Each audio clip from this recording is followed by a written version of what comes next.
wala ng Diyos sa araw sa ganitong pagkakataon. How do you trust Him when you do not understand what is happening? Paano pa tayo magtitiwala sa Panginoon sa bagay na minsan hindi natin alam kung mas may solusyon ba? Di ba? Minsan may maririnig tayong mga tao, hindi ko na kaya, gusto ko nang mamatay. Akala nila walang solusyon di ba? Akala nila walang solusyon. Kaya, paano ba natin ito dapat kaharapin yung mga gantong pagkakataon, di ba? So, ganyan, sanya. Ito yung mga valid question na God wants us to know. Sanya, what does it mean to trust God? Trust. Sabi ng trust is to believe in the reliability, maaasahan mo.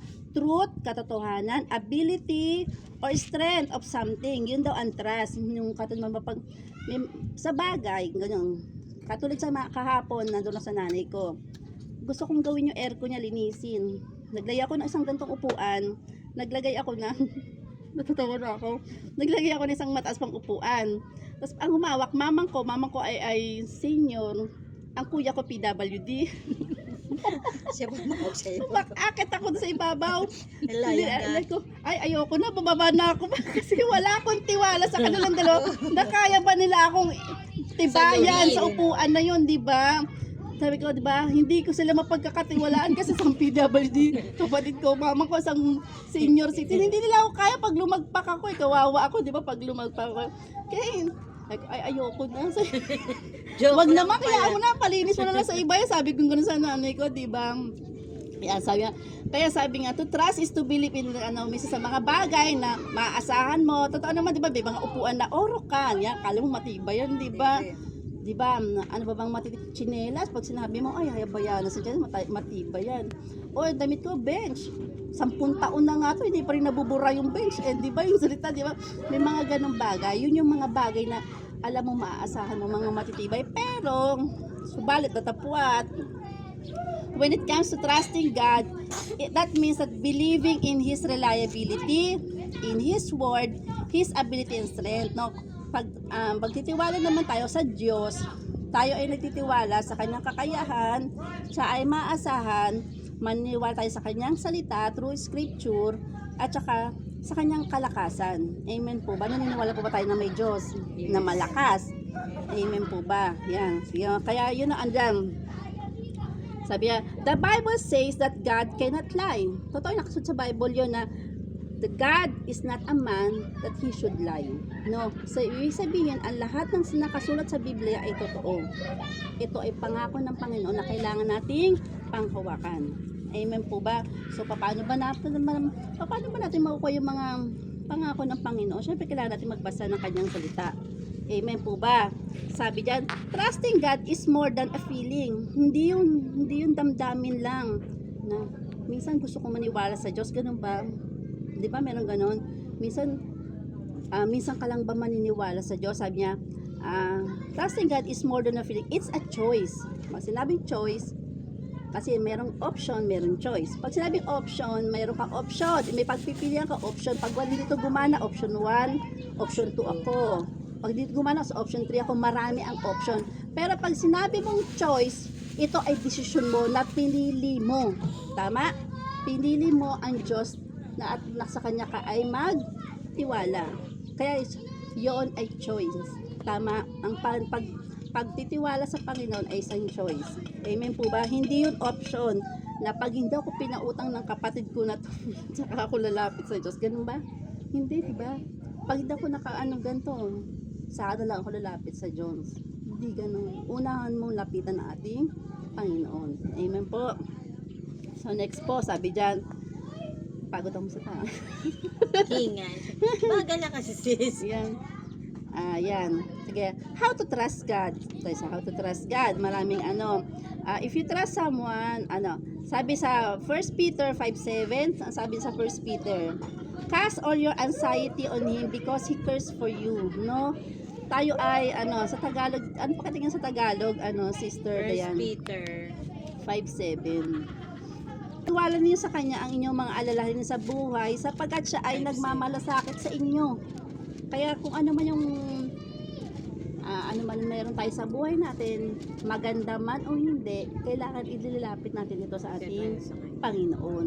So, una-una naman matutuwa ang Lord kasi sa Kanya tayo unang lumapit eh. Amen po ba? No, kailangan talaga sa Kanya lang tayo dapat magtiwala. Sabi niyan, meron pa nga dyan sa ano eh. Sige sister, din pabukas nga po sa ano. Psalms, awit 56, chapter 56 verse 8. Sani, nababagid mo ng lahat, pati ang pagluha ko may talaan ka ng ingat. Yan. Alam ng Panginoon kung meron tayong suliranin, alam ng Lord na iniiyak, kung iniiyak natin to sa Panginoon. Di ba nga, meron pang verse na ano when you heard my cry, when I pray you heard my cry, na nakikinig ang Panginoon sa ating mga iyak, sa ating panalangin, no? Huwag nating hayaan na sabi nga na pag mayroon tayong problema, minsan sa ating kalakasan lang ginagawa natin, not by our might, but by the power of the Holy Spirit, by the power of our Lord. Doon tayo lalapit sa Panginoon. No, hindi yung sa sariling kalakasan natin. Even sa Proverbs, diba sabi niya na trust in the Lord with all your heart, with all your mind, with all your soul, strength, diba? And do not lean on your own understanding. Huwag sa sarili mong kakayanan, but trust it all in the Lord. Amen po ba? No? So kaya kailangan lahat lagi tayong magtiwala sa Panginoon. Sabi diyan, how to trust God. Sige, meron tayong pitulan dito naman. Number 1 is seek truth in scripture, no? Sabi nga magbasa tayo ng salita ng Panginoon. Sabi diyan scripture or the Bible is God's word. Yan. Ito ay salita ng Panginoon. Ito ay the truth. Scripture frees you from the expected earning your salvation. Sabi dyan, you need a strong foundation of scripture, no? Sabi, kailangan natin ng matibay na sandigan. Ito yung salita ng Panginoon, no? Hindi tayo makakuha ng matibay na salita sa kapitbahay natin. Pag sinabi mo ito, alam mo, minsan mahirap ay pagkatiwala, talagang problema sa kapitbahay yun. Bukas alam na ng buong barangay yun eh, di ba? Ganun na naman. Ikaw naman nanay mo eh. Sariling nanay, di ba? Di ba, gusto ko sakalin, mama, naku, sinabi mo kay ganyan, di ba? Sa kapitbahay. Pero sabi nga kailangan sa Lord tayo unang lumapit. Una na ba, seek truth in scripture, no? Ang katotohanan niya sa salita ng ating Panginoon. Amen po ba? So, sabi nga, God is not a man that he should lie.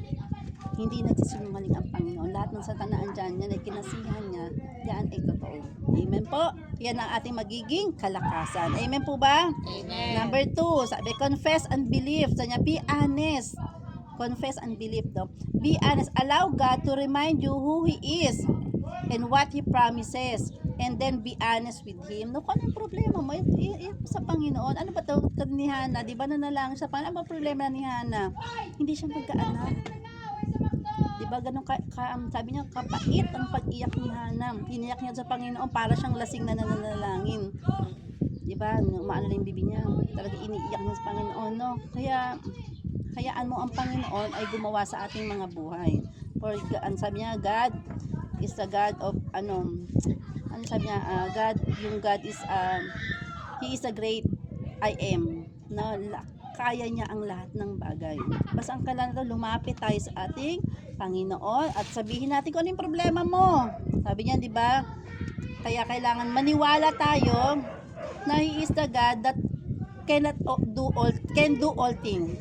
Walang imposible sa ating Panginoon. So, kaya number 2, confess, believe. And number 3, sabi diyan, share your concerns with your community. Yan. Sa Philemon 1:6, sabi yan, I pray that your partnership with us in the faith may be effective in deepening your understanding of every good things we share for the sake of Christ. So, sa babasa nga sa Tagalog po, Philemon chapter 1 verse 6. Share those concerns with another follower of Jesus. So, kung meron tayong struggle, sige, struggle, luma ba? Struggle, ang kausapin natin yung mga kapatiran kasi hindi nakakaalam ng salita ng Panginoon. Tama ba? Kasi kung i-share mo yan sa kapitbahay mo na meron puno ng galit ang dibdib, ay magagalit ka din. Mapupuno ka rin ng paghihigante. Tama ba? Kasi may advice niya sa'yo. Paghihigante. Diba? Ay, kung sa yun. Diba? Philemon, 1:6. Chapter 1 verse 6. upang ang pagkakaisa ng inyong pananampalataya ay maging mabisa sa pagkaalam, ang bawat mabuting bagay na sa inyo ay kay Kristo. Yan, di So, ba? yun yung ng fellowship. Fellowship, yun ang ano. Kaya nga, kung meron ka pa, lumapit ka sa kapatiran mo din. Huwag sa kapitbahay mo na puro marami ring kaaway. Di ba? O, mga mo yan.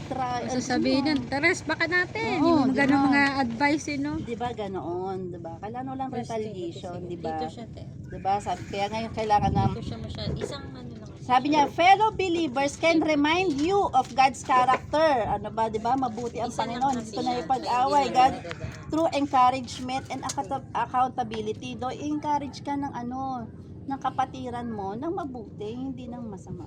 Tama ba? So, kailangan yung kapatiran din is equipped ng word ng Lord. Tama?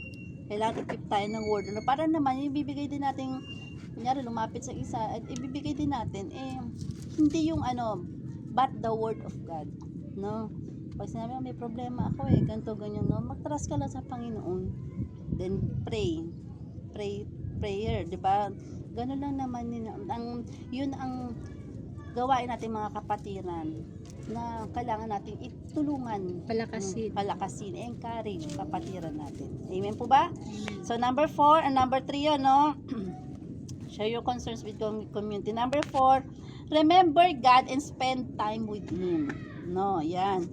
God is bigger than your circumstances. Ano na natin kasi sabi na kung ang problema may kasilaki ng barko, bibigyan ka ng Panginoon ng solusyon na kasilaki ng dagat. Diba? Ganun yun sasabi. Kaya sa God is bigger than your problem. Amen po ba? Yan. Difficult times may feel like they last forever, but they are temporary lamang. Ang mga problema ay temporary lamang.